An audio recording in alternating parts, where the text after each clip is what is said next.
여러분 안녕하십니까? 오늘은 시편 18편을 묵상하는 날입니다.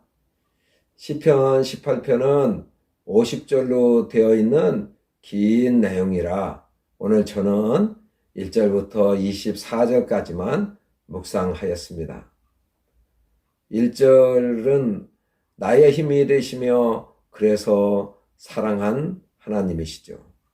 2절을 보면 나의 반석, 나의 요새, 나를 건지시느니 나의 하나님, 그 안에 피할 바위, 방패, 구원의 뿔, 산성이 되신 하나님이십니다.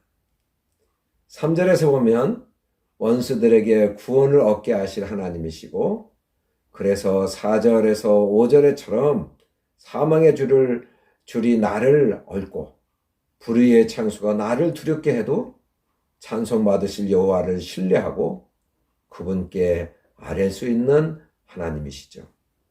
6절을 보면 환난 중에서 아뢰며 부르짖을 때 성전에서 들으시고 7절부터 19절처럼 진노하시고 강림하셔서 강한 원수와 미워하는 자에게서 건지시는 하나님이십니다. 24절부터 20절부터 24절까지는 평소 21절부터 23절처럼 여호와의 도를 지키며 악하게 하나님을 떠나지 아니하고 주님 앞에 완전하여 죄악에서 스스로 자신을 지키고 사는 의인에게 20절과 24절처럼 그의 의를 따라 상 주시며 그의 손에 깨끗함을 따라 갚으시는 하나님이심을 보여주고 있습니다. 시편 18편은 감사의 노래죠. 성경은 이 시가 여호와께서 다윗이 모든 원수의 손에서 건져주신 날에 부른 노래라고 밝히고 있습니다. 이러한 소개는 우리에게 귀한 교훈을 주지요. 하나님이 우리에게 은혜를 베푸신 날, 우리가 해야 할 일이 무엇인지 잘 말해주고 있기 때문이죠. 바로 그것은 감사와 찬양입니다. 감사해야 하는 순간 감사하는 것, 찬양해야 되는 순간 찬양하는 것, 이것이야말로 우리가 꼭 해야 될 중요한 일이 되겠습니다. 1절을 보면 다윗은 하나님을 향해 자신이 얼마나 하나님을 사랑하고 신뢰하는지를 고백합니다. 내가 주를 사랑하나이다.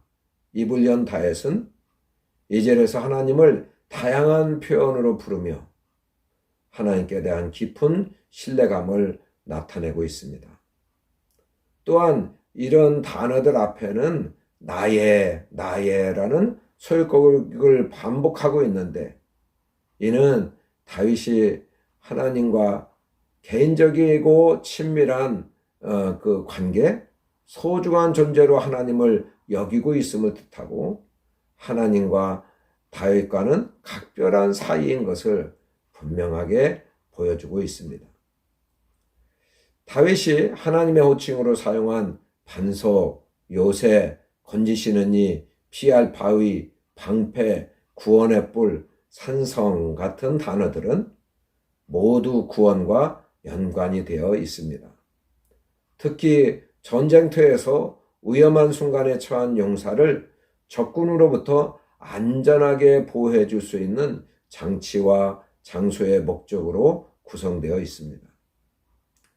다윗은 용사였으므로 자기 주변에서 볼 수 있는 지형, 지물에 비유해 하나님을 자신의 보호막이 되심을 분명히 나타내고 있습니다. 그런데 실제 전쟁에서 인간의 방패는 더 강한 창을 만나면 뚫릴 수밖에 없죠. 바위가 크지 않으면 몸을 다 가려줄 수 없어서 사람의 목숨을 제대로 지켜줄 수 없습니다. 그러나 하나님이 친히 다윗의 방패가 되어주시니 세상에 어떤 누구도 그 무엇도 다윗을 해칠 수 없었던 것이죠. 여기서 다윗은 미리 적어오기라도 한 것처럼 하나님을 향한 찬양을 시작하자 하나님을 다양한 지형지물에 비유해 찬양하는 것을 볼 수 있습니다.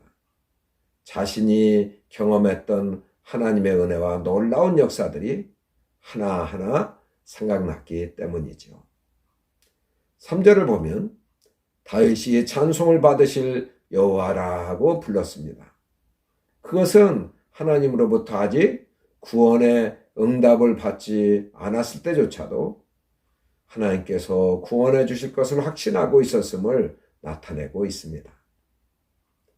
4절부터 5절은 다윗의 원수들이 불의의 행위, 즉 불의의 창수로 그를 괴롭히고 사지로 몰아넣었음을 보여줍니다. 6절은 죽음의 위기에 처한 다윗이 절망하거나 포기하지 않고 오히려 적극적으로 하나님의 구원을 요청했음을 보여줍니다.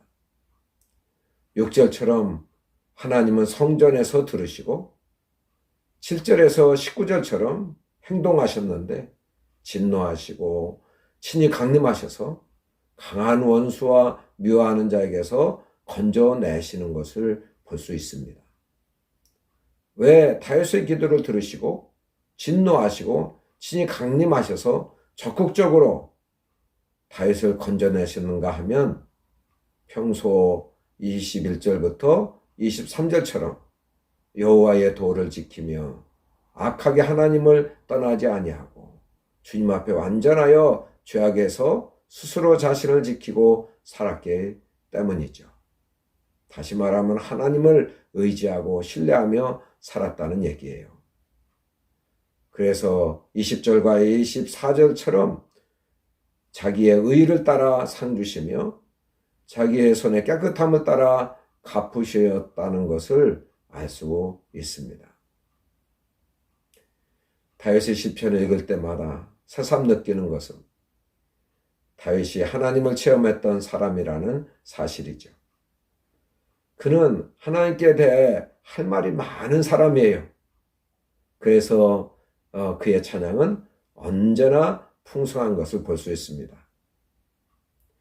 저도 수많은 위기에서 다윗 못지않게 하나님이 건져주셨음을 경험했습니다. 나의 힘이 되신 여호와여 내가 주를 사랑하나이다 라는 고백은 목회하는 동안 늘 되뇌인 말이 되겠습니다. 그럼에도 불구하고 저의 찬양은 다윗만큼 풍성하지 못함을 인정하고 회개하지 않을 수 없습니다. 그 이유는 하나님이 주신 은혜가 모자라서가 아니라 은혜를 은혜로 깨닫고 매번 나의 주님께 감사를 고백하고 주님을 찬양하지 않았기 때문이죠. 다윗이 한없이 부럽고 저 자신을 볼 때는 하나님 앞에 죄송하기 그지없습니다. 저도 다윗처럼 주님이 행하신 일에 대해서 꼭 기억하고 나의 감사의 반응이 더욱 풍성하게 되기를 원합니다. 저는 어제 새벽에 기도의 집에서 묵상하고 기도하고 잠시 눈을 붙였는데 새로운 장소에서 산에서 밤이 있어서 죽기 시작한 꿈을 꿨어요. 그런데 알이 얼마나 큰지요? 어느 것 하나는 사과 반만한 크기의 밤을 주워 담으면서 얼마나 기뻐하다가 깼습니다. 3절처럼 하나님이 우리 교회에 어떤 좋은 일을 주실지 하나님을 신뢰하고 찬송받으실 하나님께 감사하며 기대하며 간구할 것입니다. 하나님 아버지 감사합니다. 다윗은 자신이 경험한 하나님, 자신에게 베풀어 주신 하나님의 은혜를 깨닫고 그때마다 찬송과 감사를 드렸던 것을 이 시를 통해서 보게 되었습니다. 참 믿음으로 사는 사람에게